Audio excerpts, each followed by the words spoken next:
샬롬 할렐루야. 욥기 15장 26에서 35절입니다.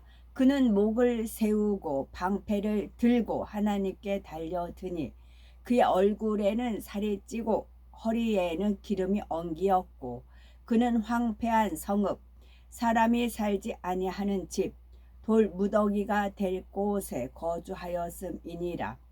그는 부요하지 못하고 재산이 보존되지 못하고 그의 소유가 땅에서 증식되지 못할 것이라. 어두운 곳을 떠나지 못하리니 불꽃이 그의 가지를 말릴 것이라. 하나님의 입김으로 그가 불려가리라. 그가 스스로 쏘가 허무한 것을 믿지 아니할 것은 허무한 것이 그의 보응이 될 것임이라. 그의 날이 이르기 전에 그의 일이 이루어질 것인즉 그의 가지가 푸르지 못하리니 포도 열매가 익기 전에 떨어짐 같고 감람꽃이 곧 떨어짐 같으니라. 경건하지 못한 무리는 자식을 낳지 못할 것이며 뇌물을 받는 자의 장막은 불탈 것이라.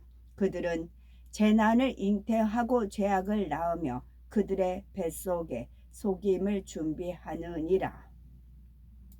아멘.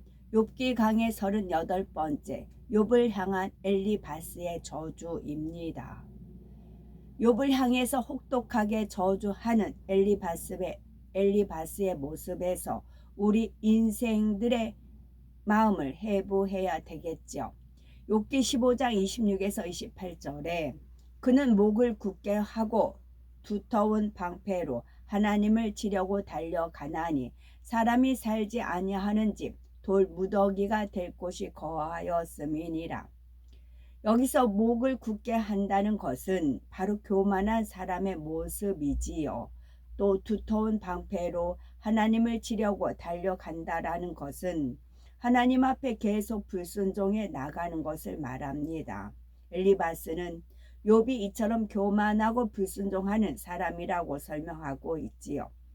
얼굴에 살이 찌고 허리에 기름이 엉겼다는 것은 좋은 음식을 잘 먹어서 살이 찌고 배가 나온 모습을 묘사한 것이며 물질적으로는 부유한 상태를 의미하죠. 다시 말하면 욥이 교만해져서 하나님을 배신한 이유는 물질의 부요함 때문이라는 것입니다. 예를 들어서 이스라엘 백성이 하나님을 잘 섬겼을 때는 태평성대를 누렸지요. 그런데 물질적으로 풍족하여 어려움이 없으면 이인의 우상을 섬기고 하나님을 배신하였습니다. 그러면 하나님께서 외면하시니 이웃 나라에게 침략당하고 포로로 잡혀가 종살이를 하는 운명이 되었지요. 나라가 망하니 성이 황폐해지고 성 안에 사람이 살지 않으니 짐승이 우글거리고 황무한 성읍이 되고 말았습니다. 그러자 사람들은 정처 없이 떠돌아다니며 산속으로 피난해 바위 틈에 살아가거나 산에서 농사를 짓기도 했지요. 엘리바스는 바로 욥이 그런 사람임을 비유로 설명하고 있습니다. 욥은 큰 부와 명예가 있었는데 하나님을 배반하니 하루아침에 자녀와 재산을 다 잃고 악창의 고통 속에 먹을 것도 없는 비참한 운명에 놓이게 되었다는 것이지요. 엘리바스는 욥을 판단 정죄할 뿐 아니라 혹독하게 저주하고 있는데 이는 바로 시기 질투 때문입니다. 지난날 욥이 부유하여서 이웃을 도와주고 타인으로부터 존경을 받는 상황에서는 친구들도 욥을 사랑하는 척하며 서로 교제해 왔지요. 그런데 이들의 마음속에는 항상 욥에 대해 시기와 질투가 있었습니다. 부러움의 대상이었던 욥이 이제는 멸망의 길을 가고 있으니 마음속에 가졌던 시기와 질투심이 폭발해 나오고 있는 것이지요. 친구들은 욥의 입에서 하나님을 대적하는 말들이 나오자 이를 빌미로 마음껏 책망하며 저주를 퍼붓고 있는 것입니다.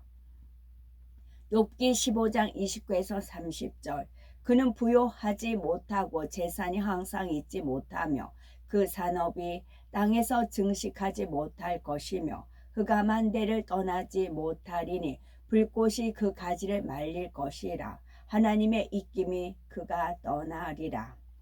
하나님의 입김에 그가 떠나리라. 즉 욥이 옛날과 같이 다시는 부요해질 수 없으며 재물이 불어나지 않을 거라는 말입니다. 흑암한 데를 떠나지 못한다는 것은 욥이 겪고 있는 엄청난 시험 환란에서 도저히 빠져나오지 못할 것을 말하지요. 그리고 불꽃이 가지를 태워버린다는 것은 씨까지 말려버린다는 뜻으로서 조금도 남김없이 완전히 소망을 잃어버린 것을 말합니다. 욥이 재앙 속에서 영영 헤어나오지 못할 것이라는 의미이지요. 얼마나 큰 저주입니까? 그러면 하나님의 입김에 그를 떠난다라는 것은 어떤 의미일까요? 하나님께서는 무에서 유를 창조하신 분으로서 말씀으로 천지 만물을 창조하셨습니다. 이러한 하나님의 능력은 광활한 우주와 천지 만물을 순간에 사라지게 하실 수도 있지요. 하물며 한낱 작은 피조물에 지나지 않는 욥을 향하여 하나님의 입김으로 후 하고 불어버리시면 그것으로 끝이 난다는 말입니다. 교만하여 목을 세우는 사람, 하나님께 불순종하여 대적하는 사람은 하나님께서 이처럼 불어버리신다는 것이지요. 이 말씀 자체는 옳지만 욥에게는 해당되지 않으며 단지 엘리바스가 욥을 저주하는 말임을 알아야 합니다. 욥기 15장 31절에 그는 스스로 속아 허망한 것을 믿지 말 것을 허망한 것이 그의 보응이 될 것임이라. 이 말씀은 예수님 당시 바리새인이나 서기관, 대제사장들을 생각해 보면 이해하기가 쉽습니다. 그들은 하나님을 사랑하는 것처럼 말했고 율법을 지킨다 하였으며 자칭 의인이었지요. 그런데 예수님께서는 그들을 향해 회칠한 무덤이며 외식하는 자들이라고 책망을 하셨지요. 그들은 구세주로 오신 예수님이 눈앞에 계신데도 알아보지 못하고 십자가에 못 박은 장본인들이었습니다. 그러나 본인들은 모세의 율법을 잘 지키고 하나님을 잘 믿고 있다고 생각했으니 스스로 쏟고 있었으며 결국 멸망의 길로 가고 말았지요. 엘리바스는 욥을 이러한 예식주의자 취급하고 있는 것입니다. 욥아, 너는 자칭 의인이라고 했지만 스스로 속은 것이요 결국 너에게 임한 것은 멸망이 아니냐. 너는 다 잃어버리고 아무것도 없지 않느냐라고 말하는 것입니다. 욥기 15장 32에서 33절은 그의 날이 이르기 전에 그 일이 이룰 것인즉 그 가지가 푸르지 못하리니 포도 열매가 익기 전에 떨어짐 같고 감람꽃이 곧 떨어짐 같으리라. 그의 날이 이르기 전에 즉 욥 네가 광명을 보기 전에 지금까지 말했던 저주들이 임할 것이니 너는 회복될 것을 꿈도 꾸지 마라. 이렇게 말하고 있는 것입니다. 또한 나무는 가지가 싱싱하고 잎이 푸르러야 꽃이 피고 열매도 맺는 것인데 가지가 푸르기 전에 멸망이 임한다 했으니 한마디로 너는 끝장이다 이런 뜻이지요. 엘리바스는 욥에게 앞으로 회복될 것이라는 어떤 희망도 아무 소망도 갖지 말라고 하고 있습니다. 만일 포도 열매가 주렁주렁 열렸는데 미처 익기도 전에 병충해로 다 떨어진다면 얼마나 허망한 일입니까? 또 감람나무의 꽃이 비바람에 너무 빨리 져버리면 열매를 맺는데 지장이 있지요. 엘리바스는 욥의 운명이 바로 이와 같다고 말하고 있는 것입니다. 여기서 포도 열매에 대한 영적인 의미를 살펴보면 예수님께서는 제자들에게 나는 포도나무요 너희는 가지니 라고 말씀하셨지요. 포도나무에 가지가 잘 붙어 있어야 꽃이 피고 열매를 맺습니다. 만일 나무에서 가지가 떨어져 나간다면 금세 말라버리고 짓밟히게 되며 결국 불사름을 당하게 되지요. 이와 마찬가지로 우리가 예수 그리스도 안에서 떠난다면, 즉 진리 안에 살아가지 않는다면 쭉정이 신자가 되어 심판날에 지옥불에 떨어질 수밖에 없습니다. 이는 바로 포도 열매가 익기 전에 떨어짐과 같지요. 우리 신앙생활에서도 이런 일이 많습니다.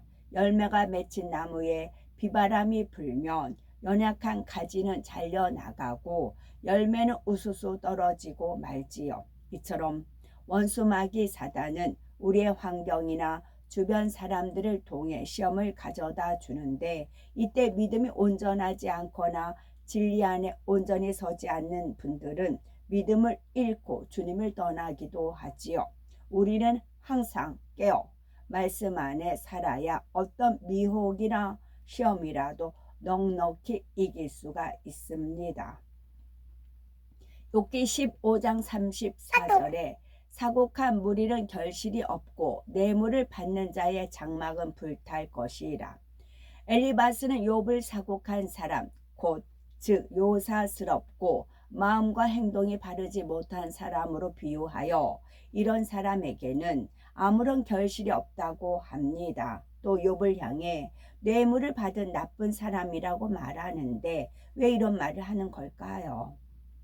욥이 부유할 때 많은 사람들을 구제하였으며 연약한 이들에게 힘을 주고 덕과 사랑을 베풀었습니다. 그러다 보니 자연히 욥의 도움을 받았던 많은 사람들을 통해 여러 가지 선물들이 들어왔지요. 욥의 친구들은 이처럼 사랑받고 칭송받는 욥을 시기 질투 속에 바라보았는데 당시에는 이를 드러내지 않았습니다. 그런데 이제 서로 변론하다 보니 예전에 은근히 시기하고 질투했던 마음이 드러난 것이지요. 그래서 욥이 은혜 가운데 받은 선물을 뇌물이라 표현을 하며 이런 사람의 장막은 불에 타버릴 것이라고 저주하는 것입니다. 그들은 약한 생각을 베고 불의를 낳으며 마음의 계율을 예비한다 하였느니라. 욥기 13장 35절 그들은 악한 생각을 베고 불의를 낳으며 마음의 계율을 예비한다 하였느니라. 구약 성경을 보면 이와 비슷한 말씀들이 많이 나옵니다. 악인이 죄악을 해산하며 자네를 잉태하여 괴를 낳았도다. 의인의 생각은 공직하여도 악인의 도모는 괴울이니라. 악을 꾀하는 자의 마음에는 괴울이 있고 화평을 논하는 자에게는 희락이 있느니라 말씀했지요. 엘리바스는 이러한 말씀들을 선진들을 통해 들어서 알고 있기 때문에 그대로 인용하여 욥에게 가르쳐주고 있는 것입니다. 그들은 악한 생각을 베고 불의를 낳는다 말씀한 대로 사람들은 대부분 머리로 불법을 생각하기 때문에 결국 악한 행동이 나오지요. 감옥에 있는 사람은 어떻게 부귀를 얻을까, 어떻게 다른 사람의 재산을 가로챌까 하는 생각을 먼저 하고 그 다음으로 이것을 마음에 심습니다. 이 마음이 요동하여 결국 악한 행동이 나오는 것이지요. 즉 탐심이 있기 때문에 생각을 통해 사단의 유혹을 받아들여 결국 사기나 횡령, 도둑질 등 악한 행동이 나오게 되는 것입니다. 그러므로 창세기 6장 5절을 보면 하나님께서 홍수로 세상을 심판하시기 전에 사람이 죄악이 세상에 관영했고 그 마음의 생각의 모든 계획이 항상 악할 뿐이었다 말씀했습니다. 마음이 악함으로 생각까지도 악한 것이지요. 그러나 마음 자체에 악이 없으면 생각을 통해 사단이 역사할 수가 없습니다. 마태복음 15장 18절에 입에서 나오는 것들은 마음에서 나오나니 말씀한 대로 악한 마음이 없으면 악한 생각이나 행동이 나올 리 없습니다. 이처럼 마음의 선과 악이 얼마나 강하게 주관하느냐에 따라 생각이나 행동이 좌우되지요.